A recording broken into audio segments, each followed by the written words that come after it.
man damay gis ni ngay argumenté bokkul ak comme ni nga doon argumenté ci jamonoy Macky Sall parce que je vois que ni actuellement instant bi nga gën a am audace wax yenn dëgg yi que gouvernement Macky Sall mooy dëgg gën. salaam guys maa leen ziar baax di leen nuyu kenn ku nekk si sant juste rek vidéo bi yéen a gis na yéen ñëpp man ba ma déggee nouvelle bi que ni dañ kaa yóbbu frigo man dama toog ma xalaataan que ni pour man sax réellement li jeex na fi quoi ay bu doon président Bassirou Diomaye Faye moo ko def kon ba nga gis gars yi commencé dikk naa non c'est que dañuy bañ ko wax monopole xam nga yaa ngi wax naan patriote yi ñoom ñoo terroriser nit ñi c'est-à-dire képp ko wax rek ñoom dañuy jàpp ne ñoom rek ñoo yor vérité bi ñoo yor dëgg kenn du wax ku wax ñu saagal fii loolu la ñuy wax loolu la ñuy xasee patriote n'est-ce pas alors que n'est-ce pas sax du dëgg te du ñëppay saaga pour wax leen que ni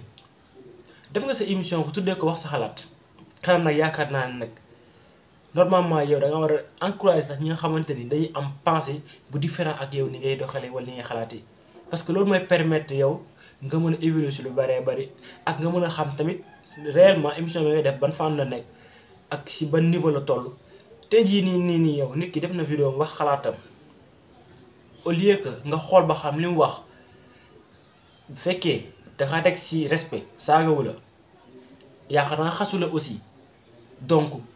gisuma loo xamante ne si bii war nga ko mën a dàqee à moins que mu am ay affaires yoo xamante ne xew na suuf lu ñu xamul peut-être mais bu fekkee simple vidéo bii nii moo tax ñu dàq ko mettre ko en frigo pour quelque xaw ba xam définitive la ou pas nag mais en tout cas bu dee lii mooy motif bi je pense que ni jaru ko quoi parce que lii dafa day nekk comme li ñu tuddee dictature pourtant nag. man damaa seetlu si moom mi nga xamante ni moom mooy Assane Gueye bu nekk RFM pourtant mu ngi def ay vidéo di critiquer ay nit bien sûr parce que la fois passée am na benn vidéo bu nu circulé comme naan dañuy forcer règle rek n'est-ce pas lu bëri xam ngeen donc naka nga mën a yow accepter yow di critiquer ay nit bañ ko la critiquer en plus il faut que ñu différencier deux mbir mooy lan damaa nekk ci télé ak nekk mu si télé nit ki nga xam te moo ni si télé ak ki nekku si télé tey jii nii su ma xasee ba wàcc rek am naa sama vie personnelle su ma neexee def sama propre vidéo yoo xamante ni man la concerné engagé wul télé bi engagé wul rajo bi am naa sama gis-gis ci réew mi nga xamante ni fa laa dëkk fa laa nekk vous comprenez su ma nekkee si télé bi nag mën nga maa contrôler mais bu fekkee nekkuma si télé bi génn naa en dehors nekk si samay activité sama kër sama oto wala fi muy feneen mbedd mais tout ça donc am na possibilité war normalement def samay propre vidéo wax ci sama xalaat ci réew mi ça n'a rien voir avec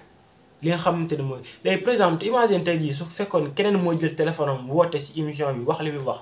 léegi la may nekk réaction boobaa lu du accepté ko parce que kenn ku nekk tey jii man mën naa wax ne jàpp ni maa nekk ci dëgg alors que tel n'est pas le cas mën naa wax jàpp ni maa am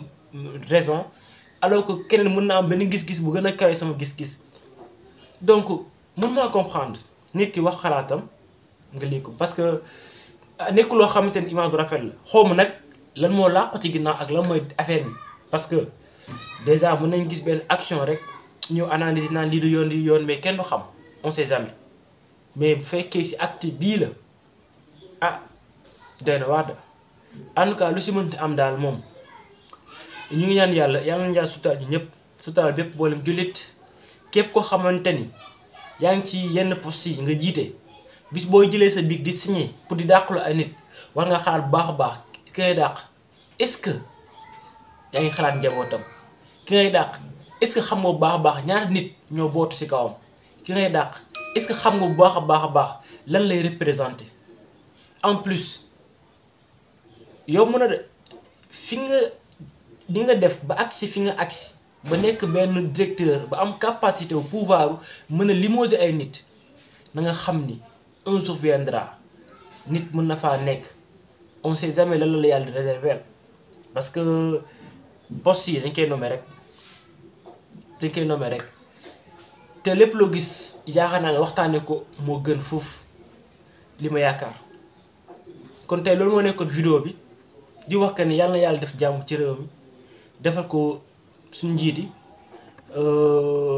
yàlla jàppale ñun ñëpp Sénégal naataange am incha allah rabbi jàppale ki nga xamante ne moo di président bi mu réaliser li nga xamante ne mooy ay projet am si jàmm ak salaam incha allah rabbi defal ñëpp jàmm merci beaucoup c'est Arma. Félicitations directeur Alaaji Assane Gueye déglu naa tey vraiment wax sa xalaat ci journal bi nga xamante ne moom ngay présenté tout le temps sur la RFM la meilleure des fréquences Assane ma lay jox cël en tant que directeur de la RFM te comme wax sa xalaat moom am na ñuy dugg ci téléphone bi mais am na tamit ñu mën a def seen vidéo waxtaan mais man damay gis ni ngay argumenté bokkul ak comme ni nga doon argumenté ci jamonoy Macky Sall parce que je vois que ni actuellement instant bi nga gën a am audace wax yenn dëgg yi que gouvernement Macky Sall mooy dëgg gën a waroon wax gouvernement Macky Sall waxuñu leen ko mais instant yi avec ce nouveau régime bi nga xamante ne xew na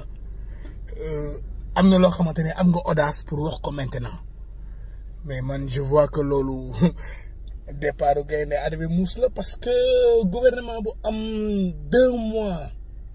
demagul fenn te lépp lu ñuy kaas ci biir Sénégal am na loo xamante ni que yéen xam nga situation Sénégal comment ça fonctionne gis ngeen muy wàllu économie muy wàllu infrastructure c'est-à-dire c'est-à-dire Sénégal fépp ay metti te loolu li ko waral du nouveau régime bi moo tax nu koy wax de non dafa am lu tax nu koy wax kon donc man je vois que Assane am na loo xamante ni tamit il faut nu bàyyi ci xel régime bi soog a ñëw mënul xëy régler lépp de A à Z ndax li fi ne ak li ñu fi bàyyi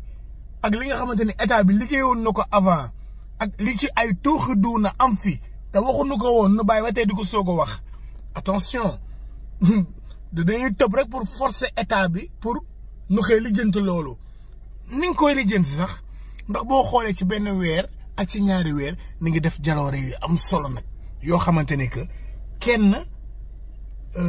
mën nañu wax ne xam nga bu yàgg gars yi dañ naan def sax nu xëy population bi ñëpp di ko wax mais gars yi dañuy liggéey en sourdine c'est-à-dire mooy dañuy xëy di lijjanti lu bari ci réew mi loo xamante ne que sax xaluma kenn du ko waxtaane fekk gars yi ñu koy faj kon man yaakaar naa ni yëpp balaa ñu koy wax il faut donner le temps à ce régime bi nga xamante ni que am na régime bi fi jaaroon depuis 12 ans te ñun ñaari weer nañ fi amagum kon Sonko mooy Diomaye mooy Sonko li am solo mooy lépp lu ñuy wax lu ne natt leen ko ci état bi fi jóge ak ban instant la fi état bi nekk ak ñaata temps la def ak yan jaloore la def ak aussi yan jaloore la duggagul c'est très important parce que état bu defagul sax ñetti weer wala ñeenti weer nu bëgg ko yan loo xamante ni mat na 12 ans yaakaar naa loolu lu naan loolu moom lu rëy lay mën a doon quoi loolu mënta ne donc ce qui est important nu jox temps tuuti gars yi nu xool après qu'est-ce que ça va donner mais en tout cas sama directeur maa ngi koy féliciter sama impression laa doon wax ci vidéo bi sànni ko parce que wax sa xalaat la ñun ñëpp ci réew mi neen nekk dañuy wax suñu xalaat Diomaye mooy Sonko Sonkoy Diomaye